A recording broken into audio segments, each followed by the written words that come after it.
Super കപ്പിന്റെ കഴിഞ്ഞ സീസണിലെ ഫൈനലിസ്റ്റുകൾ രണ്ടുപേരും അടുത്തടുത്ത ദിവസങ്ങളിൽ പുറത്താകുന്നു എന്നുള്ളതാണ്.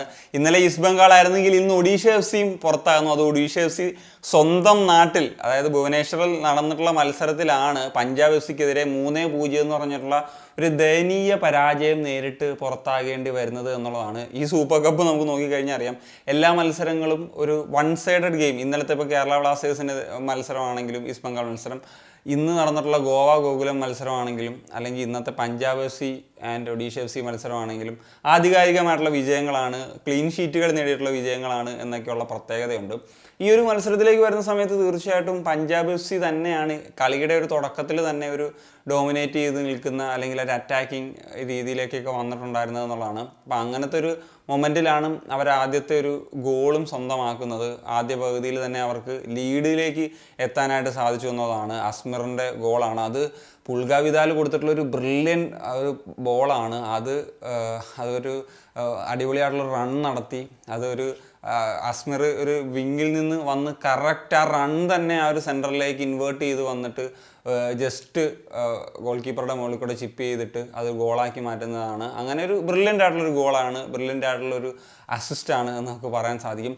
പിന്നീട് ഒരു 35 മിനിറ്റിന് ശേഷമാണ് ഒഡീഷ എഫ് സി കുറച്ചെങ്കിലും ഒരു അറ്റാക്കിംഗ് ഇതിലേക്ക് വന്നത്. പക്ഷേ അവർക്ക് ഈ ഒരു ഫൈനൽ തേർഡിലേക്ക് വരുമ്പോഴത്തേക്കും എന്താണ് ഒരു ഐഡിയ ഇല്ലാത്ത തരത്തിലാണ് കണ്ടത്. അത് ഈ ഒരു രണ്ടാം പകുതിയിൽ എന്നുള്ള ആ 35 മിനിറ്റിന് ശേഷമല്ല, മത്സരത്തിൽ ഉടനീളം നോക്കിക്കഴിഞ്ഞാലും അങ്ങനത്തെ ഒരു സാഹചര്യമാണ്. അതുകൊണ്ടാണ് അവർക്ക് ഒരു ഗോൾ അടിക്കാൻ പറ്റാതെ പോയത്. അതിലിപ്പം ഏറ്റവും എടുത്തു പറയേണ്ടതാണ് ഡോറിക്ക് ബോമസ് കൊടുത്തിട്ടുള്ള ഒരു ബോൾ, ഒരു കിടിലൻ ബോളാണ് കൊടുത്തത്. നല്ല റണ്ണും ഡോറി മേക്ക് ചെയ്തു. പക്ഷേ ആ ഗോൾ കീപ്പർ മാത്രം മുന്നിൽ നിൽക്കുന്ന അവസരത്തിൽ പുറത്തേക്ക് അടിച്ച് കളയുക മാത്രമാണ് ചെയ്തത്. അതുപോലെ തന്നെ ഒരു വാൾപാസൊക്കെ കളിച്ചിട്ട് Boumous, Rahul K P, Rainier തുടങ്ങിയിട്ടുള്ള ഒരു മുന്നേറ്റം ഉണ്ടായിരുന്നു. പക്ഷേ ബോമസിൻ്റെ ആ ഒരു ഷോട്ട് നല്ലൊരു സേവ് അവരുടെ ഗോൾ കീപ്പർ നടത്തി എന്നുള്ളതാണ്. സെക്കൻഡ് ഹാഫിൽ രണ്ടാമത്തെ ഗോൾ വന്നു. അത് വിദാലിൻ്റെ ഒരു ഉഗ്രൻ ലോങ് റേഞ്ചറാണ്. ബോൾ റിസീവ് ചെയ്ത് ഒരു ഫിസിക്കൽ ബാറ്റിലുണ്ട് അവിടെ രോഹിത് കുമാറുമായിട്ട്. എന്നിട്ടാണ് ഒന്ന് ടേൺ ചെയ്തിട്ട് ആ ഒരു ഉഗ്രനായിട്ടുള്ള ലോങ് റേഞ്ചർ ഗോൾ അടിക്കുന്നത്. ഫസ്റ്റ് ഹാഫിൽ അതേപോലത്തെ ഒരു ലോങ് റേഞ്ച് ട്രൈ നടത്തിയിരുന്നു വിദാൽ, പക്ഷേ ഗോളിലേക്ക് എത്തിയില്ല. സോ 2 ഗോളിന് വേണ്ടിയിട്ടുള്ള ഒരു കോൺട്രിബ്യൂഷൻ, അത് മാത്രമല്ല വിദാൽ ഇന്ന് സൂപ്പർ പെർഫോമൻസ് തന്നെയാണ് നടത്തിയത്. അങ്ങനെ അവസാനത്തെ മിനിറ്റിലാണ് നിഹാൽ സുധീഷിൻ്റെ ഒരു ബോൾ. അത് ഈ പറഞ്ഞതുപോലെ ഒരു ബോൾ കൊടുക്കുന്നു, ഉഗ്രൻ റൺ മേക്ക് ചെയ്യുന്നു നിഹാൽ, ഗോൾ കീപ്പറേയും കബളിപ്പിച്ചതിന് ശേഷം പോസ്റ്റിലേക്ക് നിറയൊഴിച്ചു. അങ്ങനെയാണ് ഒരു 3-0 എന്ന് പറയുന്നൊരു ലെവലിൽ വിജയിക്കാനായിട്ട് സാധിച്ചത്.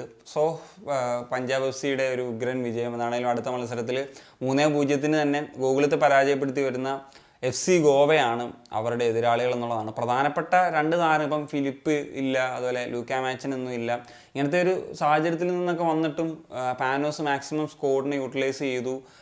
ഒഡീഷ എഫ് സി എന്ന് പറഞ്ഞിട്ടുള്ള സെർജിയോ ലൊബേറ എന്ന് പറയുന്ന പരിശീലകൻ രണ്ടുള്ള ടീമാണ്. എന്നാണെങ്കിലും ഈ ടീം ആ ഒരു ലൊബേറയുടെ ഒരു നമ്മളൊരു പ്രതാപകാലത്തിൽ നിന്ന് നോക്കുമ്പോഴത്തേക്കും ഒരു തകർച്ച എന്നുള്ള നിലയിൽ തന്നെ പറയേണ്ടതുണ്ട് ലൊബേറയുടെ കാര്യത്തിൽ, അതെങ്കിൽ അദ്ദേഹത്തിൻ്റെ പ്ലേയേഴ്സിൻ്റെ കാര്യത്തിലൊക്കെ ആണെങ്കിലും. എന്തായിരിക്കും ഇനി ഒഡീഷ എഫ് സിയിൽ ഒരു റീവാമ്പ് സംഭവിക്കുമോ, കോച്ചിനെ മാറ്റുമോ, പ്ലേയേഴ്സിനെ മാറ്റുമോ എന്നൊക്കെ ഉള്ളത് കണ്ട് തന്നെ അറിയാം. So that's it guys. അപ്പം നിങ്ങളുടെ ഒപ്പീനിയൻസ് തീർച്ചയായിട്ടും കമ്പോസ് ചെയ്യാൻ. സനി.